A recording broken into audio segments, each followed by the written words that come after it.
2023-24ರಲ್ಲಿ ಆದಂತಹ ಒಂದು ಮಾರ್ಕೆಟ್ ರ್ಯಾಲಿನ ನಂಬಿಕೊಂಡು ಇನ್ವೆಸ್ಟ್ ಮಾಡಿರ್ತಕ್ಕಂಥವ್ರಿಗೆ ಮಾರ್ಕೆಟ್ ಲಿಟ್ರಲಿ 0% ರಿಟರ್ನ್ ಅನ್ನ ಕಳೆದ ಒಂದು ವರ್ಷದಲ್ಲಿ ಕೊಟ್ಟಿರುತ್ತೆ ಬ್ರಾಡರ್ ಲೆವೆಲ್ ಅಲ್ಲಿ. ಬಟ್ ಇದೇ ಎಕ್ಸಾಕ್ಟ್ ಸಂದರ್ಭದಲ್ಲೇನೆ ಮೋರ್ ದನ್ 90% ಗ್ರೋತ್ ಅನ್ನ ಇನ್ವೆಸ್ಟರ್ಸ್ ಗಳಿಗೆ ತಂದು ಕೊಟ್ಟಿರುತ್ತೆ Bombay stock exchange share. Last 5 ವರ್ಷದ ಪ್ರಕಾರ ನೋಡ್ತೀವಿ ಅಂತಂದ್ರೆ 1 ಲಕ್ಷ ರೂಪಾಯಿ ಅಷ್ಟು ಅಮೌಂಟ್ ಇನ್ವೆಸ್ಟೆಡ್ ಇವತ್ತಿನ ಕಾಲಕ್ಕೆ ಮೋರ್ ದನ್ 30 lakh rupeesಗೆ ವ್ಯಾಲ್ಯೂ ರೀಚ್ ಆಗಿರ್ತಕ್ಕಂತಹ ಅಥವಾ ಅಷ್ಟು ರಿಟರ್ನ್ ಅನ್ನು ಜನರೇಟ್ ಮಾಡಿರ್ತಕ್ಕಂತಹ ಶೇರ್ BSE ಆಗಿರುತ್ತೆ. ಇದೇ ಎಕ್ಸಾಕ್ಟ್ ವಿಷಯವನ್ನ ಇವತ್ತಿನ ವಿಡಿಯೋ ಮೂಲಕ ನಾನು ಮಾತಾಡಕ್ ಹೋಗ್ತಾ ಇರ್ತಕ್ಕಂಥದ್ದು. BSE ಶೇರ್ ನ ಎಂಟೈರ್ ಬಿಸ್ನೆಸ್ ಅನಾಲಿಸಿಸ್ ಅನ್ನ ಮಲ್ಟಿಪಲ್ ಆಂಗಲ್ಸ್ ಗಳಿಂದ ನಾವು ನೋಡಕ್ ಹೋಗ್ತಾ ಇದೀವಿ. ಯಾವ ರೀತಿ ಇವ್ರ ಬಿಸ್ನೆಸ್ ಇದೆ, ಹೇಗೆ ವರ್ಕ್ ಆಗ್ತಿದೆ, ಅಟ್ ದ ಸೇಮ್ ಟೈಮ್ ಬರ್ತಕ್ಕಂಥ ದಿನಗಳಲ್ಲಿ ಏನ್ ಎಕ್ಸ್ಪೆಕ್ಟೇಷನ್ಸ್ ಗಳನ್ನ ಇಟ್ಕೊಳ್ಬಹುದು, ಇನ್ ಡೆಪ್ತ್ ಕೇಸ್ ಸ್ಟಡಿ ಇದಾಗಿರುತ್ತೆ. ಹಾಗಾಗಿ ಒಂದಕ್ಕೊಂದಕ್ಕೆ ಲಿಂಕ್ ಇರೋದ್ರಿಂದ ಕೊನೆವರೆಗೂ ಈ ವಿಡಿಯೋ ನೋಡ್ತಕ್ಕಂಥದ್ದು ತುಂಬಾ ಮುಖ್ಯ. ಅಂಡ್ ವೆರಿ ಇಂಪಾರ್ಟೆಂಟ್ಲಿ ಈ ಒಂದು ವಿಡಿಯೋನ ನೋಡೋದ್ರ ಮೂಲಕ ಇಲ್ಲಿರೋ ಮಾಹಿತಿಗಳನ್ನ ಬೇರೆ ಶೇರ್ಗೂ ಕೂಡ ನೀವು ಅಪ್ಲೈ ಮಾಡಿ ಅನಲೈಸ್ ಮಾಡಬಹುದು. ಸೊ ಹಾಗಾಗಿ ತುಂಬಾ ಮುಖ್ಯವಾದಂತಹ ಮಾಹಿತಿಗಳು ಇದಾಗಿರುತ್ತೆ. ಒಂದಕ್ಕೊಂದಕ್ಕೆ ಲಿಂಕ್ ಇರುತ್ತೆ, ಕೊನೆವರೆಗೂ ನೋಡಿ. That is very very important. Stock market ಅಲ್ಲಿ ಇನ್ವೆಸ್ಟ್ ಹಾಗೆ ಟ್ರೇಡಿಂಗ್ ಮಾಡಬೇಕು ಅಂತಂದ್ರೆ ಡಿಮ್ಯಾಟ್ ಅಂಡ್ ಟ್ರೇಡಿಂಗ್ ಅಕೌಂಟ್ ಇರಬೇಕಾಗಿರ್ತಕ್ಕಂಥದ್ದು ಮೊದಲನೇ ಹೆಜ್ಜೆ ಆಗುತ್ತೆ. ಈ ವಿಷಯವಾಗಿ ಇವತ್ತಿನ ಒಂದು ಸ್ಪಾನ್ಸರ್ ಆಗಿರ್ತಕ್ಕಂತಹ ಶೂನ್ಯ ಅಪ್ಲಿಕೇಶನ್ ಅನ್ನ ನೀವು ಚೆಕ್ ಮಾಡಬಹುದು. ಯಾವುದೇ ಲ್ಯಾಗ್ ಇಲ್ದೇನೆ ಸೆಕೆಂಡ್ಸ್ ಅಲ್ಲಿ ಎಕ್ಸಿಕ್ಯೂಟ್ ಆಗ್ತಕ್ಕಂಥ ಫಾಸ್ಟ್ ಆರ್ಡರ್ ಎಕ್ಸಿಕ್ಯೂಷನ್ ಇವರು ಹೊಂದಿರ್ತಾರೆ. ಅಡ್ವಾನ್ಸ್ಡ್ ಚಾರ್ಟ್ಸ್ ಟೂಲ್ಸ್ ಗಳು, ಟ್ರೇಡಿಂಗ್ ವ್ಯೂ, ಪವರ್ ಚಾರ್ಟ್ಸ್ ಗಳು, ಮಲ್ಟಿಪಲ್ ಇಂಡಿಕೇಟರ್ಸ್ ಗಳನ್ನ ಒಂದೇ ಕಡೆಗೆ ನೋಡಬಹುದು ನೀವು. ಯೂಸರ್ ಫ್ರೆಂಡ್ಲಿ ಇಂಟರ್ಫೇಸ್ ಇವ್ರದಾಗಿರುತ್ತೆ. Faster login, safer execution, secure and seamless experience ಅನ್ನ ನೀವು ತಗೊಳ್ಬಹುದು ಈ ಒಂದು ಆಪ್ ಇಂದ. ಎಲ್ಲಾ ಅಸೆಟ್ ಕ್ಲಾಸ್ ಗಳು FNO ಇರಬಹುದು, ಕಮ್ಯುನಿಟೀಸ್ ಇರಬಹುದು, ಕರೆನ್ಸಿ, ETF, ಮ್ಯೂಚುವಲ್ ಫಂಡ್ಸ್ ಎಲ್ಲ ಸೆಗ್ಮೆಂಟ್ಸ್ ಗಳಲ್ಲೂ ಕೂಡ ಒಂದೇ ಕಡೆನೆ ಇನ್ವೆಸ್ಟ್ ಮಾಡಬಹುದು. And most importantly ₹5 executed order ಗೆ ಇಂಟ್ರಾಡೇ ಹ್ಯಾಂಡ್ FNO ದಲ್ಲಿ ನೀವು ಟ್ರೇಡ್ ಮಾಡ್ತೀರಾ ಅಂತಂದ್ರೆ ಪರ್ ಆರ್ಡರ್ ₹5 ಅಷ್ಟು ಇವರು ಚಾರ್ಜ್ ಮಾಡ್ತಾ ಇದ್ದಾರೆ. ಇದೇ ಸಮಯದಲ್ಲಿ ಬೇರೆ ಬ್ರೋಕರ್ಸ್ ಗಳು ಮೋರ್ ದನ್ ₹20 ಇವತ್ತಿನ ಕಾಲಕ್ಕೆ ಚಾರ್ಜ್ ಮಾಡ್ತಾ ಇರ್ತಾರೆ ಬ್ರೋಕರೇಜ್ ಅನ್ನ. And long term investments, equity ಡೆಲಿವರಿನೇ ಇರಬಹುದು, ಹಾಗೆ ಮ್ಯೂಚುವಲ್ ಫಂಡ್ಸ್ ಗೆ ಯಾವುದೇ ರೀತಿ ಅಂತ ಚಾರ್ಜಸ್ ಇಲ್ಲ. ಟ್ರೇಡಿಂಗ್ ಅಂಡ್ ಇನ್ವೆಸ್ಟಿಂಗ್ ಅಲ್ಲಿ ಎಸ್ಪೆಷಲಿ ಟ್ರೇಡಿಂಗ್ ಆಕ್ಟಿವ್ ಆಗಿ ನೀವು ಮಾಡ್ತಿದ್ದೀರಾ ಅಂತಂದ್ರೆ ಬ್ರೋಕರೇಜ್ ಅಂಡ್ ಚಾರ್ಜಸ್ ಗಳು ಜಾಸ್ತಿ ಇರುತ್ತೆ. ಇದನ್ನ ನಾವು ಎಫಿಷಿಯಂಟ್ ಆಗಿ ಕಡಿಮೆ ಮಾಡಬಹುದು ಈ ರೀತಿಯಂತಹ ಲೋಯೆಸ್ಟ್ ಪ್ರೈಸಿಂಗ್ ಮಾಡೆಲ್ ಅಲ್ಲಿ. ಆಸಕ್ತಿ ಇರತಕ್ಕಂಥವ್ರು ಲಿಂಕ್ ಡಿಸ್ಕ್ರಿಪ್ಷನ್ ಇರುತ್ತೆ, ಒಂದ್ಸತಿ ಚೆಕ್ ಮಾಡಬಹುದು ಈ ವಿಡಿಯೋ ಆದ್ಮೇಲೆ. ಫಸ್ಟ್ ಆಫ್ ಆಲ್ BSE ಬಗ್ಗೆ ನಾನು ಇಂಟ್ರೊಡಕ್ಷನ್ ಕೊಡ್ತಕ್ಕಂಥ ಅವಶ್ಯಕತೆನೇ ಇಲ್ಲ. ಭಾರತದ one of the biggest exchanges ಗಳಲ್ಲಿ, ಸ್ಟಾಕ್ ಎಕ್ಸ್ಚೇಂಜಸ್ ಗಳಲ್ಲಿ ಮೊದಲನೇ ಹೆಜ್ಜೆ ಇಟ್ಟಿರ್ತಕ್ಕಂತಹ ಒಂದು ಸೆಗ್ಮೆಂಟ್ ಅಂದ್ರೆ ಬ್ರಾಡರ್ ಲೆವೆಲ್ ಅಲ್ಲಿ ನೋಡ್ತೀವಿ ಅಂತಂದ್ರೆ BSE ನೇ ಆಗಿರುತ್ತೆ. Bombay stock exchange main branch ಬಂದು ಬಾಂಬೆದಲ್ಲಿ ಇರ್ತಕ್ಕಂಥದ್ದು. ಇವರಿಗೆ ಮೇನ್ ಕಾಂಪಿಟೇಟರ್ ಬಂದು ಇನ್ನೊಂದು ಮೇಜರ್ ಎಕ್ಸ್ಚೇಂಜ್ ಇಂಡಿಯಾದ್ದು ನ್ಯಾಷನಲ್ ಸ್ಟಾಕ್ ಎಕ್ಸ್ಚೇಂಜ್ ಆಗಿರುತ್ತೆ. ನೀವು ದೈನಂದಿನವಾಗಿ ಸಪೋಸ್ ನೀವು ಇನ್ವೆಸ್ಟ್ ಮಾಡ್ತಿದ್ದೀರಾ ಅಂತಂದ್ರೆ ಅದು ಮ್ಯೂಚುವಲ್ ಫಂಡ್ ಮೂಲಕ ಇರಬಹುದು ಅಥವಾ ನಾರ್ಮಲ್ ಇನ್ವೆಸ್ಟ್ಮೆಂಟ್ ಅಂತಂದ್ರೂ ಕೂಡ ಒನ್ ಆರ್ ಅದರ್ ವೇ ನಮ್ಮ ಇನ್ವೆಸ್ಟ್ಮೆಂಟ್ಸ್ ಗಳು BSE ಜೊತೆಗೆ ಕನೆಕ್ಟ್ ಆಗಿರುತ್ತೆ. This is your broad business model ಅಂತ ನೋಡ್ತೀವಿ ಅಂತಂದ್ರೆ. ಬಟ್ ಸ್ವಲ್ಪ ಒಳಗಡೆಗೆ ಹೋಗಿ ನೋಡ್ತೀವಿ ಅಂತಂದ್ರೆ ಸುಮಾರು ರೀತಿಯಾದಂತಹ ಸ್ಟ್ರಕ್ಚರ್ಸ್ ಗಳನ್ನ ಬಿಸ್ನೆಸ್ ಹೊಂದಿರುತ್ತೆ. ನೀವು ಇಲ್ಲಿ ಗಮನಿಸ್ತಾ ಇರಬಹುದು, ಬೇಸಿಕಲಿ 4 ಮೇಜರ್ ಸೆಗ್ಮೆಂಟ್ ಮೂಲಕ ಇವರ ಬಿಸ್ನೆಸ್ ಅನ್ನ ಇವರು ಡಿವೈಡ್ ಮಾಡ್ತಾರೆ. ಕರೆಕ್ಟಾಗಿ ಗಮನ ಕೊಡಿ. ಟ್ರೇಡಿಂಗ್ ಅಂಡ್ ಕ್ಲಿಯರಿಂಗ್, ಡಿಸ್ಟ್ರಿಬ್ಯೂಷನ್ ಇರಬಹುದು, ಸರ್ವಿಸಸ್ ಟು ಕಾರ್ಪೊರೇಟ್ಸ್, ಅದರ್ ಸರ್ವಿಸಸ್ಗಳು. ಸೊ ಒಂದೇ ಕಡೆಗೆ ಇವರ ಡಿಪೆಂಡೆನ್ಸಿ ಇಲ್ಲ. ಬಟ್ ನೋಡ್ತಾ ಹೋಗೋಣ ಓವರ್ ಆಲ್ ಡೀಟೇಲ್ಸ್ಗಳನ್ನ. For example trading and clearing major revenue ಇವರಿಗೆ ಬರ್ತಾ ಇರತಕ್ಕಂಥದ್ದು ಇಲ್ಲಿಂದಾನೆ. Equity, debt, equity derivatives, currency derivatives. So basically recent ದಿನಗಳಲ್ಲಿ ಮುಂಚೆ ಇಷ್ಟೊಂದು ಇರಲಿಲ್ಲ ಇದು. NSE ಗೆ ಕಂಪೇರ್ ಮಾಡ್ತೀವಿ ಅಂತಂದ್ರೆ BSE ಲಿ ಫ್ಯೂಚರ್ ಅಂಡ್ ಆಪ್ಷನ್ಸ್ ವಾಲ್ಯೂಮ್ಸ್ಗಳು ಬಹಳ ಕಡಿಮೆ ಇತ್ತು. ಬಟ್ ಇವತ್ತಿನ ಕಾಲಕ್ಕೆ ನಾವು ನೋಡ್ತೀವಿ ಅಂತಂದ್ರೆ ಆಲ್ಮೋಸ್ಟ್ NSE ಗೆ ಕಾಂಪೀಟ್ ಮಾಡ್ತಕ್ಕಂಥ ಪರಿಸ್ಥಿತಿಗೆ BSE ತಲುಪಿರುತ್ತೆ. ಇದ್ರ ಹಿಂದೆ ರೀಸನ್ ಇದೆ, ಈ ಪಾಯಿಂಟ್ ಅನ್ನು ನೆನಪಿಟ್ಕೊಳ್ಳಿ, ಮಾತಾಡ್ತಾ ಹೋಗೋಣ.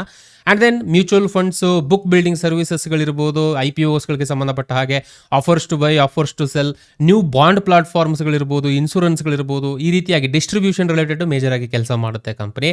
ಅಂಡ್ ಇಕ್ವಿಟಿ ಲಿಸ್ಟಿಂಗ್, ಕಂಪನೀಸ್ಗಳನ್ನ ಲಿಸ್ಟ್ ಮಾಡ್ಕೊಳ್ತಕ್ಕಂಥದ್ದು ಕಾರ್ಪೊರೇಟ್ಸ್ ಲೆವೆಲ್ ಅಲ್ಲಿ ಸರ್ವಿಸಸ್ಗಳು ಬರುತ್ತೆ. ಇದು listing of debt securities, mutual fund listing ಇರಬಹುದು, ಹಾಗೆ ಕಮರ್ಷಿಯಲ್ ಪೇಪರ್ಸ್ ಗಳನ್ನ ಲಿಸ್ಟ್ ಮಾಡ್ತಕ್ಕಂಥದಕ್ಕೂ ಕೂಡ ಸರ್ಟನ್ ಚಾರ್ಜಸ್ ಅನ್ನ ಬಾಂಬೆ ಸ್ಟಾಕ್ ಎಕ್ಸ್ಚೇಂಜ್ ಮಾಡ್ತಾ ಇದೆ. And data feed, index services, ಹಾಗೆ ಸಾಫ್ಟ್ವೇರ್ ಸರ್ವಿಸಸ್ ಸ್ವಲ್ಪ ಮೈನ್ಯೂಟ್ ರೆವಿನ್ಯೂ ಇಲ್ಲಿಂದ ಬರ್ತಾ ಇರತಕ್ಕಂಥದ್ದು. ಬಟ್ ಯೆಟ್ ಇದು ಕೂಡ one of the business sources ಆಗಿರುತ್ತೆ. In broad sense business category wise ನೋಡ್ತೀವಿ ಅಂತಂದ್ರೆ ಮಲ್ಟಿಪಲ್ ಸ್ಟ್ರೀಮ್ಸ್ ಆಫ್ ರೆವಿನ್ಯೂಸ್ ಗಳನ್ನ ಕಂಪನಿ ಹೊಂದಿರತಕ್ಕಂಥದ್ದು ನಾವಿಲ್ಲಿ ಗಮನಿಸಬಹುದು. ಒಂದಕ್ಕೊಂದಕ್ಕೆ ಲಿಂಕ್ ಇರುತ್ತೆ, ನೋಡ್ತಾ ಹೋಗೋಣ. And next very important, equity segment. ಇದರ ಫರ್ದರ್ ಅನಾಲಿಸಿಸ್ ನಾವು ನೋಡ್ತೀವಿ ಅಂತಂದ್ರೆ equity segment wise there is a growth. For example ಈಗ ನೋಡಿ, ಡೈಲಿ ಟರ್ನ್ ಓವರ್ ನೋಡ್ತೀವಿ ಅಂತಂದ್ರೆ ಇವ್ರದ್ದು ಅರೌಂಡ್ 55,422 ಮಿಲಿಯನ್ ರುಪೀಸ್ ಇದ್ದಂಥದ್ದು 9 ಮಂತ್ ಫೈನಾನ್ಷಿಯಲ್ 2024 ಅಲ್ಲಿ. ಇವಾಗ ಆಲ್ಮೋಸ್ಟ್ 54% ಗ್ರೋತ್ ಅನ್ನ ಟರ್ನ್ ಓವರ್ ಅಲ್ಲಿ ಕಂಡಿದೆ, which is very good point. Transactional charges income, ಇದರಿಂದ ಟ್ರಾನ್ಸಾಕ್ಷನ್ ಮಾಡೋದ್ರ ಮೂಲಕ ಸರ್ಟನ್ ಚಾರ್ಜಸ್ಗಳನ್ನ ಇನ್ವೆಸ್ಟರ್ಸ್ಗಳು, ಟ್ರೇಡರ್ಸ್ಗಳು ಕೊಡ್ತಾರೆ. ಅದು ಕೂಡ 48% ಗ್ರೋತ್ ಆಗಿರೋದನ್ನ ಇಲ್ಲಿ ಗಮನಿಸಬಹುದು. ಇಕ್ವಿಟಿ ಕ್ಯಾಶ್ ಅಬ್ಸಲ್ಯೂಟ್ಲಿ ಬ್ರಿಲಿಯಂಟ್ ಆಗಿ ಪರ್ಫಾರ್ಮ್ ಆಗ್ತಾ ಇರತಕ್ಕಂಥದ್ದು. ಹಾಗೆ ಕ್ವಾರ್ಟರ್ ಆನ್ ಕ್ವಾರ್ಟರ್ ಬೇಸಿಸ್ ಅಲ್ಲಿ ಕನ್ಸಿಸ್ಟೆಂಟ್ ಗ್ರೋತ್ ಏನಿದೆಯೋ ನಾವಿಲ್ಲಿ ಈಸಿಯಾಗಿ ಗಮನಿಸಬಹುದು. ನೆಕ್ಸ್ಟ್ ಪಾಯಿಂಟಿಗೆ ಮೂವ್ ಆಗೋಣ. Derivative segment, this is where the problem is. ಇದನ್ನ ಸ್ವಲ್ಪ ನಾನು ಟೈಮ್ ಕೊಟ್ಟು ಎಕ್ಸ್ಪ್ಲೇನ್ ಮಾಡ್ಲಿಕ್ಕೆ ಪ್ರಯತ್ನ ಪಡ್ತೀನಿ. C the thing is, derivatives ಅಂತ ಅಂದ್ರೆ ಒಂದು ಸಪರೇಟ್ ಮಾರ್ಕೆಟ್ ಸೆಗ್ಮೆಂಟ್ ಅಂತ ಹೇಳ್ಬೋದು. ಆ್ಯಂಡ್ ಎಸ್ಪೆಷಲಿ 2021 ಆದಮೇಲೆ ತುಂಬಾ ಜನಗಳು future and options derivative segment ನಾವು ನೋಡ್ತೀವಿ ಅಂತಂದ್ರೆ ತುಂಬಾ ಇಮ್ಯಾಜಿನ್ ಮಾಡಕ್ ಆಗದೇ ಇರೋ ಲೆವೆಲ್ಗೆ ಇದು ಇನ್ಕ್ರೀಸ್ ಆಗುತ್ತೆ. Because there is a significant reason. Weekly expiry, every week ಒಂದು ಇನ್ಸ್ಟ್ರೂಮೆಂಟ್ ಎಕ್ಸ್ಪೈರಿ ಆಗೋ ತರ್ತಕ್ಕಂಥ ಕಾಂಟ್ರಾಕ್ಟ್ಸ್ಗಳನ್ನ ಕೊಡ್ತಾರೆ. ಮೋಸ್ಟ್ ಲಿಕ್ವಿಡ್ ಆಗುತ್ತೆ ಈ ಒಂದು ಪರ್ಟಿಕ್ಯುಲರ್ ಸೆಗ್ಮೆಂಟ್. ಆ್ಯಂಡ್ ಅದಾದಮೇಲೆ ಕನ್ಸಿಸ್ಟೆಂಟ್ ಆಗಿ ಗ್ರೋತ್, ತುಂಬಾ ಜನಗಳು ಇದರಲ್ಲಿ ಇನ್ವಾಲ್ವ್ ಆಗೋಕೆ ಸ್ಟಾರ್ಟ್ ಆದಮೇಲೆ ಹೆವಿ ಗ್ರೋತ್ ಅಥವಾ ಹೆವಿ ಒಂದು ರೆವಿನ್ಯೂ ಇದರಿಂದ ಸಿಗಕ್ಕೆ ಸ್ಟಾರ್ಟ್ ಆಗುತ್ತೆ ಕಂಪ್ನಿಗೆ. You can see here average daily notional turnover ನಾವು ನೋಡ್ತೀವಿ ಅಂತಂದ್ರೆ you can see Q3 financial 2024 every quarter by quarter ಕೂಡ ಸಿಗ್ನಿಫಿಕೆಂಟ್ ಆಗಿ ಗ್ರೋತ್ ಆಗಿರೋದನ್ನ ನಾವಿಲ್ಲಿ ಗಮನಿಸ್ಬೋದು.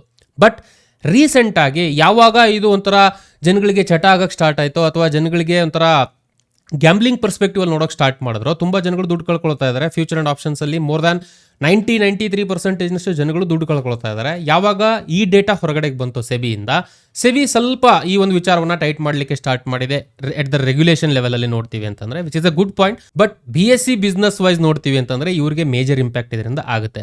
Nearly 153 128 quarter by quarter comparison ಅಲ್ಲಿ ಕಡಿಮೆ ಆಗಿರತಕ್ಕಂಥದ್ದು. ಅಂಡ್ ರೀಸೆಂಟ್ ಆಗು ಕೂಡ BSE ಶೇರ್ ಫಾಲ್ ಆಗಿರುತ್ತೆ. ಮೋರ್ ದ್ಯಾನ್ 10% ಆರಾಮಾಗಿ ಬಿದ್ದಿರುತ್ತೆ ರೀಸೆಂಟ್ ಆಗಿ ನೋಡ್ತೀವಿ ಅಂತಂದ್ರೆ. This is one of the major reasons ಇದರಿಂದ ಇರತಕ್ಕಂಥದ್ದು. And exchanges propose to SEBI for moving future and options contracts on monthly basis. ಅಂದ್ರೆ ಮುಂಚೆ ಮಂತ್ಲಿ ಬೇಸಿಸ್ ಅಲ್ಲಿ ಎಕ್ಸ್ಪೈರಿ ಆಗೋದು ಕಾಂಟ್ರಾಕ್ಟ್ಸ್ಗಳು. ಬಟ್ ಅದಾದ್ಮೇಲೆ ವೀಕ್ಲಿ ಬಂದಾದ್ಮೇಲೆ ಜನಗಳ ಪಾರ್ಟಿಸಿಪೇಷನ್ ಜಾಸ್ತಿ ಆಯಿತು, ಜನ ದುಡ್ಡು ಕಳ್ಕೊಳ್ಳೋ ಜನಗಳು ಜಾಸ್ತಿ ಆದರು. ಹಾಗಾಗಿ ವೀಕ್ಲಿ ಎಕ್ಸ್ಪೈರಿನ ಕ್ಲೋಸ್ ಮಾಡೋದ್ರ ಮೂಲಕ ಮಂತ್ಲಿ ಎಕ್ಸ್ಪೈರಿಗೆ ಮತ್ತೆ ವಾಪಸ್ ಬರಬೇಕು ಅನ್ನೋ ಒಂದು ಉದ್ದೇಶವನ್ನ ಎಕ್ಸ್ಚೇಂಜ್ ಪ್ರಪೋಸಸ್ ಮಾಡಿದೆ. ಯಾವಾಗ ಇದಾಯಿತು, majority of the capital market ಶೇರ್ಸ್ಗಳು ಈಗ ಲೈಕ್ ಏಂಜಲ್ ಒನ್ ಇರ್ಬೋದು, ಈ ರೀತಿಯಾದಂತಹ ಕಂಪನೀಸ್ಗಳಿಗೆ ಮೇಜರ್ ಹೊಡೆತ ಬೀಳಕ್ಕೆ ಸ್ಟಾರ್ಟ್ ಆಯಿತು. ಬಿಕಾಸ್ ಸಡನ್ಲಿ ಶೇರ್ ಪ್ರೈಸ್ಗಳು ಜಾಸ್ತಿ ಆಗಿದೆ ಇರೋದು. ಲಾಸ್ಟ್ ಒಂದು ವರ್ಷದಲ್ಲಿ ನಿಯರ್ಲಿ 90% ಗ್ರೋತ್ BSE ಶೇರ್ ಕಂಡಿರುತ್ತೆ. ಎಕ್ಸ್ಪೆಕ್ಟೇಷನ್ಸ್ಗಳ ಮೂಲಕ ಬೆಲೆಗಳು ಮೇಲೆ ಹೋಗುತ್ತೆ ನಮ್ಗೆ ಗೊತ್ತಿದೆ. ಯಾವಾಗ ಹೆವಿ ಪಾರ್ಟಿಸಿಪೇಷನ್ ಬಂತು, ಟರ್ನ್ ಓವರ್ ಚಾರ್ಜಸ್ಗಳು ಹಾಗೆ ಬ್ರೋಕರೇಜ್ ಚಾರ್ಜಸ್ಗಳು ಜಾಸ್ತಿ ಯಾವಾಗ ಆಗಕ್ಕೆ ಸ್ಟಾರ್ಟ್ ಆಯಿತು ಟರ್ನ್ ಓವರ್ ಮೂಲಕ, ಆಬ್ವಿಯಸ್ಲಿ ಇವರಿಗೆ ಪರ್ಸೆಂಟೇಜ್ ಬೇಸಿಸಲ್ಲಿ ರೆವಿನ್ಯೂ ಬರ್ತಾ ಇರೋದ್ರಿಂದ ಹೆವಿ ರೆವಿನ್ಯೂ ಬರುತ್ತೆ ಅನ್ನೋ ಒಂದು ಎಕ್ಸ್ಪೆಕ್ಟೇಷನ್ಸ್ಗಳಿರುತ್ತೆ. ಅದರ ಬೇಸಿಸಲ್ಲಿ ಶೇರ್ನ ಬೆಲೆಯಲ್ಲೂ ಕೂಡ ಒಂದು ಇನ್ಕ್ರಿಮೆಂಟ್ ನಮಗೆ ಕಾಣಕ್ಕೆ ಸಿಕ್ತು. ಸೊ ಮೇಜರ್ ಪ್ರಾಬ್ಲಮ್ ಇರತಕ್ಕಂಥದ್ದು ಫ್ಯೂಚರ್ ಅಂಡ್ ಆಪ್ಷನ್ ಸೆಗ್ಮೆಂಟಲ್ಲಿ. Because you can clearly see this is an important information. Equity derivatives future and option segment generates around revenue of 1415 ಕೋಟಿಗಳಷ್ಟು ರೆವಿನ್ಯೂವನ್ನು ಜನರೇಟ್ ಮಾಡಿದೆ in financial 2025, right. But given BSE's total revenue ಏನಿದೆಯೋ, total revenue 3236 crore ಆಗಿರುತ್ತೆ. In the sense nearly 44% ಇವರ ಒಂದು dependency ಏನಿದೆಯೋ, 44% dependency ಬಂದು future and options turn over ಅಥವಾ ಅಲ್ಲಿ ಆಗ್ತಾ ಇರತಕ್ಕಂತಹ ಒಂದು ಬಿಸ್ನೆಸ್ ಮೇಲೆನೆ ಇರತಕ್ಕಂಥದ್ದು. ಸದ್ಯಕ್ಕೆ ಇವರ ಎಂಟೈರ್ ಬಿಸ್ನೆಸ್ ಮಾಡೆಲ್ ಅಲ್ಲಿ ಕುಂಟುತ್ತಾ ಇರತಕ್ಕಂಥ ಬಿಸ್ನೆಸ್ ಮಾಡೆಲ್ ಇದೇ ಆಗಿರುತ್ತೆ. ಅಂಡ್ ವೆರಿ ಇಂಪಾರ್ಟೆಂಟ್ಲಿ ರೆಗ್ಯುಲೇಟರ್ ಅಥವಾ ರೆಗ್ಯುಲೇಷನ್ ಇನ್ವಾಲ್ವ್ ಆಗಿರೋದ್ರಿಂದ ಯಾವಾಗ ಏನಾಗುತ್ತೆ ಅಂತ ಗೊತ್ತಿಲ್ಲ. ಇದ್ರ ರಿಲೇಟೆಡ್ ಏನೋ ಚೇಂಜಸ್ಗಳಾದರೆ ಸಿಗ್ನಿಫಿಕೆಂಟ್ ಆಗಿ ಅವರ ಬಿಸ್ನೆಸ್ಗೆ ಇಂಪ್ಯಾಕ್ಟ್ ಆಗುತ್ತೆ. ಬಿಕಾಸ್ 44% ಡಿಪೆಂಡೆನ್ಸಿ ಇವ್ರದ್ದು ಈ ಒಂದು ಸೆಗ್ಮೆಂಟಿಂದಾನೆ ಬರ್ತಾ ಇರತಕ್ಕಂಥದ್ದು. ಸೊ ಈ ಪಾಯಿಂಟನ್ನು ಗಮನಕ್ಕೆ ಇಟ್ಕೊಳ್ಳೋಣ. ನೆಕ್ಸ್ಟ್ ನಾವು ನೋಡ್ತೀವಿ ಅಂತಂದರೆ ಮ್ಯೂಚುವಲ್ ಫಂಡ್ಸ್ ರಿಲೇಟೆಡ್. ಈಗ ಮ್ಯೂಚುವಲ್ ಫಂಡ್ ಸೆಟಲ್ಮೆಂಟ್ ಇರ್ಬೋದು, ICCಯಲ್ಲಿ ನೀವು ಎಲ್ಲ ಪೇಮೆಂಟ್ ಎಲ್ಲ ಮಾಡ್ತೀರ ನೋಡಿ, ಅದು ಇವ್ರ ಅಂಡರಲ್ಲೇ ಬರುತ್ತೆ. ಸೊ ನಂಬರ್ ಆಫ್ ಆರ್ಡರ್ಸ್ಗಳು ನಿಯರ್ಲಿ 67% ಗ್ರೋತ್ ಆಗಿರುತ್ತೆ. ಜನಗಳು ತುಂಬಾ ಇನ್ವೆಸ್ಟ್ ಮಾಡ್ತಿದ್ದಾರೆ, which is a good point. Mutual funds ಅಲ್ಲಿ ಈ ರೀತಿಯಾಗಿ ಗ್ರೋತ್ ಆಗ್ತಾ ಇರಲಿ ಅಂತ ನಾನು ಕೂಡ ಆಶಿಸ್ತೀನಿ. ಸೊ ಈ ಗ್ರೋತ್ ಏನಿದೆಯೋ ಇದರ ಬೆನಿಫಿಟ್ ಕೂಡ ಕಂಪ್ನಿಗೆ ಆಗ್ತಿದೆ. 67% ಗ್ರೋತು 9 ಮಂತ್ ಫಿನಾನ್ಷಿಯಲ್ 2024 ಅವಾಗ ಕಂಪೇರ್ ಮಾಡಿ ಇವಾಗ ನೋಡ್ತೀವಿ ಅಂತಂದರೆ 9 ತಿಂಗಳ ಡೇಟಾ ಪ್ರಕಾರ 67% ಗ್ರೋತ್ ಆಗಿದೆ. 97% ಗ್ರೋತು ಮ್ಯೂಚುವಲ್ ಫಂಡ್ ರೆವಿನ್ಯೂ ಇವ್ರಿಗೆ ಏನು ಬರ್ತಾ ಇದೆಯೋ ಇದು $1,000,000 ರೂಪೀಸಲ್ಲಿ ಇರ್ತಕ್ಕಂಥದ್ದು. 1702 ಮಿಲಿಯನ್ ರೂಪೀಸ್ನಷ್ಟು ಇವರಿಗೆ ರೆವಿನ್ಯೂ ಇಲ್ಲಿಂದ ಬರ್ತಾ ಇದೆ. So majority of the benefit ಇಲ್ಲಿಂದಾನೇ ಸಿಗ್ತಾ ಇದೆ. ಆ್ಯಂಡ್ ಗ್ರೋತು ಕೂಡ ಚೆನ್ನಾಗಿ ಆಗ್ತಾ ಇದೆ ಈ ಒಂದು ಸೆಗ್ಮೆಂಟಲ್ಲಿ, which is a good point. And corporate ಸರ್ವಿಸಸ್ಗಳು ಲಿಸ್ಟಿಂಗಿಗೋಸ್ಕರ ಈಗ ಯಾವುದೊಂದು ಕಂಪನಿ ಲಿಸ್ಟ್ ಮಾಡಬೇಕು ಎಕ್ಸ್ಚೇಂಜಲ್ಲಿ, ಅವ್ರ ಕಡೆಯಿಂದ ಸಡನ್ ಚಾರ್ಜಸ್ ಮಾಡ್ತಾರೆ, ಅಲ್ಲಿಂದ ಬರ್ತಾ ಇರತಕ್ಕಂಥದ್ದು ತುಂಬ ಕಡಿಮೆ ಇದೆ. But at the same time ಇದರಲ್ಲೂ ಕೂಡ ಒಂದು ಸಿಗ್ನಿಫಿಕೆಂಟ್ ಗ್ರೋತ್ ನಮಗೆ ಕಾಣಕ್ಕೆ ಸಿಗ್ತಾ ಇದೆ. 1972 ಇದ್ದಿದ್ದು 2500 9ಗೆ ರೀಚ್ ಆಗಿರುತ್ತೆ. ಲಿಸ್ಟಿಂಗ್ ಫೀಸ್ ಬಂದು bulk building and other services ನೋಡ್ತೀವಿ ಅಂತಂದ್ರೂ ಕೂಡ almost double the growth, 100% growth last 9 ಮಂತಿಂದ ಈ 9 ಮಂತ್ಗೆ ಕಂಪೇರ್ ಮಾಡಿ ನೋಡ್ತೀವಿ ಅಂತಂದ್ರೆ ಇರ್ತಕ್ಕಂಥದ್ದು. ಇಯರ್ ಆನ್ ಇಯರ್ ಗ್ರೋತ್ ಇದರಲ್ಲೂ ಕೂಡ ಕಾಣಿಸ್ತಾ ಇದೆ. ಅಂಡ್ ನೆಕ್ಸ್ಟ್ ಕ್ವಿಕ್ ಆಗಿ ಇವರ ಫೈನಾನ್ಷಿಯಲ್ಸ್ಗಳನ್ನ ನೋಡ್ಕೊಂಬೋಣ ಒಂದ್ಸತಿ. ಬೇಸಿಕಲಿ ದುಡ್ಡಿನ ವಿಚಾರಗಳಲ್ಲಿ ಯಾವ ರೀತಿಯಾಗಿ ಪರ್ಫಾರ್ಮ್ ಆಗ್ತಿದೆ ಕಂಪನಿ ಅಂತ ಹೇಳ್ಕೊಂಡು, ಫೈನಾನ್ಷಿಯಲ್ಸ್ ಅಲ್ಲಿ ಫಸ್ಟ್ ಬಿಸ್ನೆಸ್ ಬರ್ತಕ್ಕಂಥದ್ದು ಇನಿಷಿಯಲ್ ಲೆವೆಲಲ್ಲಿ ಹಣ ಏನು ಬರುತ್ತೋ ಅದನ್ನ ಸೇಲ್ಸ್ ಅಂತ ಹೇಳ್ತಾರೆ ಅಥವಾ ರೆವಿನ್ಯೂ ಅಂತ ಹೇಳ್ತಾರೆ. ಕರ್ಸರ್ನ ಫಾಲೋ ಮಾಡಿ ನೀವು ಇಲ್ಲಿ ಗಮನಿಸ್ತಾ ಇರ್ಬೋದು. ರೆವಿನ್ಯೂ ಅಲ್ಲಿ ಫಿನಾನ್ಷಿಯಲ್ 2024 ಇಂದ ಫಿನಾನ್ಷಿಯಲ್ 2025 ನಿಯರ್ಲಿ ಡಬಲ್ 100%ನಷ್ಟು ಗ್ರೋತ್ ಈ ಒಂದು ಪರ್ಟಿಕ್ಯುಲರ್ ವಿಚಾರದಲ್ಲಿ ಆಗಿರತಕ್ಕಂಥದ್ದು. ಬಿಕಾಸ್ ಅಷ್ಟು ಟರ್ನ್ ಓವರ್ ವೀಕ್ಲಿ ಕಾಂಟ್ರಾಕ್ಟ್ಸ್ಗಳಿಂದ ಅಥವಾ ಓವರ್ ಆಲ್ ಬಿಸ್ನೆಸಸ್ಗಳಿಂದ ಆಗ್ತಾ ಇರ್ತಕ್ಕಂಥದ್ದು. ಆ್ಯಂಡ್ ನೆಕ್ಸ್ಟ್ ಇದರ ನೆಟ್ ಪ್ರಾಫಿಟ್ ಎಲ್ಲ ಹೋಗಿ ಕಳೆದು ಟ್ಯಾಕ್ಸ್ ಎಲ್ಲ ಕಟ್ಟಿ ಆದಮೇಲೆ ನೆಟ್ ಪ್ರಾಫಿಟ್ ನೋಡ್ತೀವಿ ಅಂತಂದ್ರೂ ಕೂಡ 1322 ಕೋಟಿಗಳಷ್ಟು ಕಂಪನಿ ಪ್ರಾಫಿಟ್ ಅನ್ನು ಗಳಿಸ್ತಾ ಇದೆ. And comparing to last year more than 90%ನಷ್ಟು ಗ್ರೋತ್ ಇದರಲ್ಲೂ ಕೂಡ ಇರತಕ್ಕಂಥದ್ದನ್ನು ನಾವು ಈಸಿಯಾಗಿ ಗಮನಿಸಬಹುದು. ಯಾಕೆ 50-60% 70% ಎಲ್ಲ ಗ್ರೋತ್ ಆಯಿತು, ಸ್ಟಾಕು 80% ಎಲ್ಲ ಹೋಯಿತು ಅಂತಂದರೆ this is one of the main reasons. Because ಈ ಒಂದು ರೆವಿನ್ಯೂಸ್ಗಳು ಮುಂದೆ ಬರಬಹುದು ಅಂತಕ್ಕಂತಹ ಎಕ್ಸ್ಪೆಕ್ಟೇಷನ್ಸ್ಗಳನ್ನು ಇನ್ವೆಸ್ಟರ್ಸ್ಗಳು ಇಟ್ಕೊಂಡಿರ್ತಾರೆ. ಸೊ ನೆಕ್ಸ್ಟ್ ಪಾಯಿಂಟ್ ನಾವು ನೋಡ್ತೀವಿ ಅಂತಂದರೆ ಅಸೆಟ್ ಆ್ಯಂಡ್ ಲಯಬಿಲಿಟೀಸ್ಗಳು, ಕಂಪನಿಯ ಅಸೆಟ್ ಕೂಡ ಅಷ್ಟೇ ಕನ್ಸಿಸ್ಟೆಂಟ್ ಆಗಿ ಗ್ರೋತ್ ಆಗ್ತಾ ಇರೋದನ್ನ ಗಮನಿಸಬಹುದು ನಾವು. At the same time liabilities ಕೂಡ ಅದೇ ರೀತಿಯಲ್ಲೇ ಹೋಗ್ತಾ ಇರ್ತಕ್ಕಂಥದ್ದು. Good part is asset and liability ratio ಏನಿದೆಯೋ ಅದು ಪ್ರಾಪರ್ ವೇದಲ್ಲೇ ಇರ್ತಕ್ಕಂಥದ್ದು, ತೀರಾ ಇಂಬ್ಯಾಲೆನ್ಸ್ ಅಂತ ಇಲ್ಲಿ ನಮಗೆ ಕಾಣಿಸ್ತಾ ಇಲ್ಲ. ಆ್ಯಂಡ್ ನೆಕ್ಸ್ಟ್ ಕ್ಯಾಶ್ ಫ್ಲೋ, ಕಂಪ್ನಿಗೆ ಬರ್ತಾ ಇರ್ತಕ್ಕಂಥ ಕ್ಯಾಶ್ ಜನರೇಷನ್ ನೋಡ್ತೀವಿ ಅಂತಂದ್ರೂ ಕೂಡ ಕೈಯಲ್ಲಿ ಕ್ಯಾಶ್ ಇಟ್ಕೊಂಡು ಕಂಪ್ನಿ ಕೆಲಸ ಮಾಡ್ತಾ ಇದೆ. Nearly 492 crore 516 crore recent data ನೋಡ್ತೀವಿ ಅಂತಂದ್ರೆ ಇದರಲ್ಲೂ ಕೂಡ ಗ್ರೋತ್ ಆಗಿರ್ತಕ್ಕಂಥದ್ದನ್ನ ಗಮನಿಸಬಹುದು. ಇದನ್ನ ಬಿಟ್ಟರೆ ರೆವೆನ್ಯೂನೇ ಇರ್ಬೋದು, ಪ್ರಾಫಿಟ್ಸ್ಗಳಲ್ಲೇ ಇರ್ಬೋದು, ಇಂಡಸ್ಟ್ರಿಗೆ ಕಂಪೇರ್ ಮಾಡ್ತೀವಿ ಅಂತಂದ್ರೆ ಹೈಯೆಸ್ಟ್ ಪರ್ಫಾರ್ಮಿಂಗ್ ಸದ್ಯಕ್ಕೆ ಇಂಡಸ್ಟ್ರಿಗೆ ಕಂಪೇರ್ ಆದ್ರೆ BSE is the highest performing company ಅಂತ ಹೇಳ್ಬೋದು ರೆವೆನ್ಯೂ ಆ್ಯಂಡ್ ಪ್ರಾಫಿಟ್ಸ್ ಅಲ್ಲಿ. ನೆಕ್ಸ್ಟ್ ಗಮನಿಸ್ತೀವಿ ಅಂತಂದ್ರೆ ಸ್ವಾಟ್ ಅನಾಲಿಸಿಸ್ ಅಂತ ಹೇಳ್ತಾರೆ. Basically strength, weakness, opportunities, threat. In simple words, ಈಗ ಸ್ಟ್ರೆಂತ್ ಅಂದ್ರೆ ಏನು, ನಟರಾಜ್ಗೆ ಸರ್ಟನ್ ಸ್ಟ್ರೆಂತ್ ಇದೆ, ಅವರಿಗೆ ಈ ರೀತಿಯಾದಂತಹ ಒಂದು ಸ್ಕಿಲ್ ಸೆಟ್ ಇದೆ, ಅವ್ರದ್ದು ಓನ್ ಆಗಿರ್ತಕ್ಕಂತಹ ಸ್ಟ್ರೆಂತ್ಸ್ಗಳಂತ ಹೇಳ್ಬೋದು. ವೀಕ್ನೆಸ್ ಅಂತ ಅಂದ್ರೆ ಈಗ ಒಂದು ಯಾವುದೋ ಕಂಪನಿಗೆ ಈಗ ಸದ್ಯಕ್ಕೆ ನನಗೆ ಬೆಳಿಗ್ಗೆ ಎದ್ದೊಳಕ್ಕಾಗಲ್ಲ, ಇದು ವೀಕ್ನೆಸ್ ಇರ್ಬೋದು. ಈ ರೀತಿಯಾದಂತಹ ವೀಕ್ನೆಸ್ಗಳು ಕೂಡ ಇಂಡಿವಿಜುವಲ್ ಕಂಪನಿಗೆ ಇರುತ್ತೆ. ಆಪರ್ಚುನಿಟೀಸ್ ಅಂತ ಅಂದ್ರೆ ಈಗ ಹೊರಗಡೆಯಿಂದ ಇರತಕ್ಕಂಥ ಆಪರ್ಚುನಿಟೀಸ್ಗಳು, ಹೊರಗಡೆಯಿಂದ ಸಿಗಬೇಕು ಅಂತಕ್ಕಂತಹ ಒಂದು ಅವಕಾಶಗಳು, ಇಲ್ಲಿ ಪೊಟೆನ್ಷಿಯಲ್ ಇದೆಯಪ್ಪ ಅಂತಕ್ಕಂಥ ಒಂದು ವಿಚಾರ ಇರ್ಬೋದು. ಥ್ರೆಟ್ಸ್ ಅಂದ್ರೆ ಆಬ್ವಿಯಸ್ಲಿ ಹೊರಗಡೆಯಿಂದ ಥ್ರೆಟ್ ಇರ್ತಕ್ಕಂಥದ್ದು, ಯಾವಾಗ ಯಾರು ಬೇಕಾದ್ರೂ ಏನು ಬೇಕಾದ್ರೂ ಒಂದು ಮಾಡ್ಬೋದು, ಅಥವಾ ಯಾರೊಬ್ಬರು ಇನ್ನೊಬ್ಬ ಡಿಸಿಷನ್ ತಗೊಂಡ್ರೆ ಅದರಿಂದ ಇಂಪ್ಯಾಕ್ಟ್ ನನಗಾಗುತ್ತೆ ಅಂತಂದಾಗ that is a threat, right? So ಇದ್ರ ಪ್ರಕಾರ ನಾವು ಗಮನಿಸ್ತೀವಿ ಅಂತಂದ್ರೆ ಫಸ್ಟ್ ಸ್ಟ್ರೆಂತ್ಸ್ಗಳನ್ನ ನೋಡ್ಬೋಣ. BSE ಪ್ರಕಾರ ಇವತ್ತಿನ ಸಿಚುವೇಶನ್ಸ್ಗೆ ಮಲ್ಟಿಪಲ್ ಸ್ಟ್ರೆಂತ್ಸ್ಗಳಿದೆ. ಮೊದಲನೇದು ಮೊನೊಪೊಲಿ. ಸೊ ನಾನು ಆಲ್ರೆಡಿ ಹೇಳಿದೆ, ತುಂಬಾ ವರ್ಷಗಳಿಂದ ಇರತಕ್ಕಂಥದ್ದು. ಇವತ್ತಿನ ಕಾಲಕ್ಕೆ ಭಾರತದಲ್ಲಿ ಎರಡು ಮೇಜರ್ ಎಕ್ಸ್ಚೇಂಜಸ್ಗಳು ಇರೋದು. ಮುಂಚೆ ಸಿಟೀಸ್ಗಳ ಲೆವೆಲಲ್ಲೂ ಕೂಡ ಎಕ್ಸ್ಚೇಂಜಸ್ಗಳು ಇರೋದು. ಸ್ಟಾಕ್ ಎಕ್ಸ್ಚೇಂಜ್, ಈಗ ಬೆಂಗಳೂರು ಸ್ಟಾಕ್ ಎಕ್ಸ್ಚೇಂಜು ಇತ್ತು, ಮುಂಚೆ ಮದ್ರಾಸ್ ಸ್ಟಾಕ್ ಎಕ್ಸ್ಚೇಂಜ್ ಅಂತ ಇತ್ತು, ಈ ರೀತಿಯಾಗಿ ಇರೋದು. ಬಟ್ 2 ಮೇಜರ್ ಎಕ್ಸ್ಚೇಂಜಸ್ಗಳಲ್ಲಿ ಟರ್ನ್ ಓವರ್ ಆಗ್ತಾ ಇರತಕ್ಕಂಥದ್ದು. ಅದರಲ್ಲಿ ಒನ್ ಆಫ್ ದ ಎಕ್ಸ್ಚೇಂಜಸ್ ಬಂದು BSE. ಇನ್ಫ್ಯಾಕ್ಟ್ ಭಾರತದಲ್ಲಿರುವ ಮೇಜರ್ ಎಕ್ಸ್ಚೇಂಜಸ್ಗಳು ಇನ್ನೊಂದು NSE ಏನಿದೆಯೋ ಅದು ಲಿಸ್ಟೆಡ್ ಇಲ್ಲ, ಅಂದರೆ ಸ್ಟಾಕ್ ಮಾರ್ಕೆಟಲ್ಲಿ ನಾವು ಇನ್ವೆಸ್ಟ್ ಮಾಡೋಕ್ಕಾಗಲ್ಲ ಅದರಲ್ಲಿ. ಸೊ BSE ಒಂದೇ ಅವೈಲೇಬಲ್ ಇರತಕ್ಕಂಥದ್ದು. ಮೊನೊಪೊಲಿ ಸ್ಟೇಟಸ್ ಇದಕ್ಕಿದೆ. ಎರಡನೇದು asset light high margin business ಇದಾಗಿರುತ್ತೆ. ಪ್ರಾಫಿಟ್ಸ್ಗಳನ್ನ ನೀವು ಆಲ್ರೆಡಿ ಗಮನಿಸಿದ್ದೀರಾ, ಅಸೆಟ್ ಲೈಟ್ ಆಗಿರುತ್ತೆ. Because software related overall online ಮೂಲಕನೇ ವ್ಯವಹಾರಗಳು ಮೋಸ್ಟ್ ಆಫ್ ದ ಸಿಚುವೇಶನ್ಸ್ ಅಲ್ಲಿ ಆಗ್ತಾ ಇರೋದ್ರಿಂದ ಇನ್ಫ್ರಾಸ್ಟ್ರಕ್ಚರ್ಸ್ಗಳಿಗೆ ಬಿಲ್ಡಿಂಗ್ ಕಟ್ಟಬೇಕು, ಅದು ಮಾಡಬೇಕು, ಇದು ಮಾಡಬೇಕು ಅಂತ ಹೆವಿ ಕ್ಯಾಪೆಕ್ಸ್ ಅಥವಾ ಹೆವಿ ಇನ್ವೆಸ್ಟ್ಮೆಂಟ್ ಆಪ್ಷನ್ಸ್ಗಳು ಅಂತ ಇವ್ರಿಗೆ ಇರಲ್ಲ. ಇರೋದನ್ನ ಸ್ಕೇಲ್ ಮಾಡ್ಕೊಂಡು ಹೋಗ್ಬೋದು. ಹೈಲಿ ಸ್ಕೇಲಬಲ್ ಬಿಸ್ನೆಸ್ ಅಂತ ಹೇಳ್ಬೋದು. ಆ್ಯಂಡ್ ಮಾರ್ಜಿನ್ ಕೂಡ ಕನ್ಸಿಡರಬಲಿ ಜಾಸ್ತಿನೇ ಇರುತ್ತೆ. ಎಕ್ಸ್ಪೀರಿಯನ್ಸ್ ತುಂಬ ವರ್ಷಗಳಿಂದ, ಇನ್ಫ್ಯಾಕ್ಟ್ NSE ಕಂಪೇರ್ ಮಾಡಿದ್ರೆ ಓಲ್ಡ್ ಎಕ್ಸ್ಚೇಂಜ್ ಇದು. ಸೊ ಹಾಗಾಗಿ ಎಕ್ಸ್ಪೀರಿಯನ್ಸು ಕೂಡ ಮ್ಯಾಟರ್ ಆಗುತ್ತೆ. ಟೆಕ್ನಾಲಜಿ ಆಲ್ರೆಡಿ ಬಿಲ್ಟ್ ಇನ್ ಆಗಿರುತ್ತೆ. ಆ್ಯಂಡ್ ಎಂಟ್ರಿ ಬ್ಯಾರಿಯರ್ ಅಂತ ಹೇಳ್ಬೋದು. ಇನ್ ದ ಸೆನ್ಸ್, ಈಗ ನಾನು ಎಕ್ಸ್ಚೇಂಜ್ ಸ್ಟಾರ್ಟ್ ಮಾಡಬೇಕಪ್ಪ, ಸರ್ಟನ್ ರೂಲ್ಸ್ ಆ್ಯಂಡ್ ರೆಗ್ಯುಲೇಷನ್ಸ್ಗಳಿರುತ್ತೆ. ಸಡನ್ ಆಗಿ ಹೋಗ್ಬಿಟ್ಟು ಎಕ್ಸ್ಚೇಂಜ್ ಸ್ಟಾರ್ಟ್ ಮಾಡೋಕ್ಕಾಗಲ್ಲ. ಇವೊಂದು ನನ್ನ ಹತ್ರ ದುಡ್ಡಿದೆ ಅಂತಂದ್ರೂ ಕೂಡ ಆ ಒಂದು ಇನ್ಫ್ರಾಸ್ಟ್ರಕ್ಚರ್ನ ಬಿಲ್ಡ್ ಮಾಡಬೇಕು, ಪ್ರಾಪರ್ ವೇದಲ್ಲೇ ಪ್ರೊಸೀಡ್ ಆಗಬೇಕು. ಅಷ್ಟು ಈಸಿಯಾಗಿ ಆಗಲ್ಲ. ತುಂಬ ಹಣದ ರಿಕ್ವೈರ್ಮೆಂಟ್ ಇರುತ್ತೆ, ರೆಗ್ಯುಲೇಷನ್ ರಿಕ್ವೈರ್ಮೆಂಟ್ ಇರುತ್ತೆ, ಎಷ್ಟೋ ಎಂಟ್ರಿ ಬ್ಯಾರಿಯರ್ಸ್ಗಳಿರುತ್ತೆ. ಹೊಸದಾಗಿ ಯಾರೊಬ್ಬರು ಬಂದು ಬಿಸ್ನೆಸ್ ಸ್ಟಾರ್ಟ್ ಮಾಡಬೇಕು, ಎಕ್ಸ್ಚೇಂಜ್ನ ಸ್ಟಾರ್ಟ್ ಮಾಡಬೇಕು ಅಂತಂದರೆ. ಸೊ ಆ ಒಂದು ಅಡ್ವಾಂಟೇಜು ಇವ್ರಿಗೆ ಇವತ್ತಿನ ಕಾಲಕ್ಕೆ ಇರುತ್ತೆ. ಇದು ಸ್ಟ್ರೆಂತ್ ವೈಸ್ ಆಯಿತು. ದೆನ್ ಕಮ್ಸ್ ಆಬ್ವಿಯಸ್ಲಿ ವೀಕ್ನೆಸ್ಗಳ ಪ್ರಕಾರ ನೋಡ್ತೀವಿ ಅಂತಂದರೆ, ನಾನು ಆಲ್ರೆಡಿ ಹೇಳಿದೆ 44% ಕಾನ್ಸಂಟ್ರೇಷನ್ ರಿಸ್ಕ್ ಅಂತ ಹೇಳ್ತಾರೆ. ಅಂದರೆ ಫ್ಯೂಚರ್ ಆ್ಯಂಡ್ ಆಪ್ಷನ್ ಸೆಗ್ಮೆಂಟ್ ಮೇಲೆ ತುಂಬ ಡಿಪೆಂಡೆನ್ಸಿ ಇದೆ. ಚೂರು ಏನಾದರೂ ವೇರಿಯೇಷನ್ಸ್ ಆಯಿತು, ಈಗ ಏನೋ ಒಬ್ಬರು ಸೆಬಿ ಏನೋ ಡಿಸಿಷನ್ ತಗೊಂಡ್ರು ಅಂತಂದರೆ ಅದ್ರ ಇಂಪ್ಯಾಕ್ಟ್ ಇಮಿಡಿಯೇಟ್ಲಿ ಇವ್ರ ಶೇರ್ನ ಮೇಲೆ ಅಥವಾ ಇವ್ರ ಬಿಸ್ನೆಸ್ ಮೇಲೆ ಆಗುತ್ತೆ. And smaller FNO segment, future and option segment ಇವ್ರದ್ದಾಗಿರುತ್ತೆ ಕಂಪೇರಿಂಗ್ ಟು NSE. ಸೊ ಈಗ ವೀಕ್ಲಿ ಇರೋದನ್ನ ಮಂತ್ಲಿ ಮಾಡಿದ್ರು ಅಂತಂದ್ರೂ ಕೂಡ ಬೆನಿಫಿಟ್ ಜಾಸ್ತಿ ಹೋಗ್ತಕ್ಕಂಥದ್ದು NSEಗೆ. ಬಿಕಾಸ್ ಅವ್ರದ್ದು ಬ್ರಾಡ್ ಮಾರ್ಕೆಟ್ ಇದೆ. ಈ ಒಂದು ಡೆರಿವೇಟಿವ್ ಸೆಗ್ಮೆಂಟ್ ವೈಸ್ ನೋಡ್ತೀವಿ ಅಂತಂದರೆ ಹೈ ಗ್ರೋತ್ ಸೆಗ್ಮೆಂಟ್ ಆಗಿರುತ್ತೆ ಅದು. ಆ್ಯಂಡ್ ಆ ವಿಚಾರದಲ್ಲಿ ಸ್ವಲ್ಪ ಕಡಿಮೆ ಒಂದು ಸ್ಮಾಲರ್ ಸೈಜನ್ನು ಹೊಂದಿರತಕ್ಕಂಥದ್ದು ಕೂಡ ಇವರ ವೀಕ್ನೆಸ್ ಆಗುತ್ತೆ. Then comes opportunities. ಬರ್ತಕ್ಕಂಥ ದಿನಗಳಲ್ಲಿ ಏನೇನೆಲ್ಲ ಅವಕಾಶಗಳು ಇದೆ ಅಥವಾ ಎಲ್ಲಿಂದ ಇವರಿಗೆ ಆಪರ್ಚುನಿಟೀಸ್ ಕ್ರಿಯೇಟ್ ಆಗ್ಬೋದು. ನಿಮಗೆ ಗೊತ್ತಿದೆ, ಗ್ರೋತ್ ಇನ್ ರಿಟೇಲ್ ಪಾರ್ಟಿಸಿಪೇಷನ್ ಯಾವ ರೀತಿ ಹೋಗಿದೆ ಅಂತಂದರೆ ಇಮ್ಯಾಜಿನ್ ಮಾಡೋಕ್ಕಾಗದಿರೋ ಲೆವೆಲಿಗೆ ಗ್ರೋತ್ ಆಗ್ತಾ ಇದೆ. ನಿಯರ್ಲಿ ಇವತ್ತಿನ ಸಿಚುವೇಶನ್ಗೆ 10%ನಷ್ಟು you can see here total demat ಅಕೌಂಟ್ಸ್ಗಳನ್ನ ಮಿಲಿಯನ್ಸಲ್ಲಿ ನಾವು ನೋಡ್ತೀವಿ ಅಂತಂದರೆ ಪೆನೆಟ್ರೇಷನ್ ರೇಟ್ ಅಂತ ಹೇಳ್ತೀವಿ. ಅಂದರೆ 100 ಜನದಲ್ಲಿ ಎಷ್ಟು ಜನ ಯೂಸ್ ಮಾಡ್ತಿದ್ದಾರೆ ಡಿಮ್ಯಾಟನ್ನು. ಸೊ 1.6% ಈಗ 2015 10 ವರ್ಷದ ಹಿಂದೆ ನೋಡ್ತೀವಿ ಅಂತಂದರೆ ನಿಯರ್ಲಿ 100 ಜನದಲ್ಲಿ 1.8% ಜನಗಳು ಇನ್ವೆಸ್ಟ್ ಮಾಡ್ತಾ ಇದ್ರು ಮಾರ್ಕೆಟಲ್ಲಿ. ಇವತ್ತು ಆ ನಂಬರ್ 10.6%ಗೆ ಹೊರಟೋಗಿದೆ. ಸಿಗ್ನಿಫಿಕೆಂಟ್ ಗ್ರೋತ್ ಅಂತ ಹೇಳ್ಬೋದು, ಎಸ್ಪೆಷಲಿ 2020 ಆದಮೇಲೆ. ಯು ಕ್ಯಾನ್ ಸಿ ಈವನ್ 2020 ಬರೀ 3% ಇದ್ದಂತಹ ನಂಬರ್ ಇದು. ಸೊ ವರ್ಷದಿಂದ ವರ್ಷಕ್ಕೆ ಕನ್ಸಿಸ್ಟೆಂಟ್ ಆಗಿ ಗ್ರೋತ್ ಆಗ್ತಾ ಇದೆ. CDSL ಇದು ಬರತಕ್ಕಂಥದ್ದು ಕೂಡ BSE ಅಂಡರಲ್ಲೇ. ಈ ಸೆಗ್ಮೆಂಟ್ ಕೂಡ ಚೆನ್ನಾಗಿ ಗ್ರೋತ್ ಆಗ್ತಾ ಇದೆ. And opposite to that, opposite ಆಗಿ ನೋಡ್ತೀವಿ ಅಂತಂದ್ರೆ ಇನ್ನೂ 90% ಸ್ಕೋಪ್ ಇದೆ. ಬೇಡಪ್ಪ, ಈಗ ಒಂದು 100 ಜನದಲ್ಲಿ ಎಲ್ಲರೂ ಇನ್ವೆಸ್ಟ್ ಮಾಡಬೇಕು ಅಂತಿಲ್ಲ, ಒಂದು 30% ಜನ ನಾವು ಮಾಡ್ಬೋದಲ್ವಾ? ಬಿಕಾಸ್ ಹೊರಗಡೆ ಕಂಟ್ರೀಸ್ಗಳಿಗೆ ನಾವು ನೋಡ್ತೀವಿ ಅಂತಂದ್ರೆ ನಿಯರ್ಲಿ 30-40% ಪೆನೆಟ್ರೇಷನ್ ಒಂದು ರೇಟ್ ಏನಿದೆಯೋ ಇನ್ವೆಸ್ಟಿಂಗ್ ಅಲ್ಲಿ ಇರ್ತಕ್ಕಂಥದ್ದು. ಸೊ ಸ್ಕೋಪ್ ಏನಿದೆಯೋ ಈಗ ಕಂಪೇರ್ ಮಾಡಿ ನೋಡ್ತೀವಿ ಅಂತಂದ್ರೂ ಕೂಡ 2 to 3x ಸ್ಕೋಪ್ ಈ ಒಂದು ಪರ್ಟಿಕ್ಯುಲರ್ ಬಿಸ್ನೆಸ್ಗೆ ಇರ್ತಕ್ಕಂಥದ್ದನ್ನ in terms of the opportunities ನಾವು ಗಮನಿಸಬಹುದು.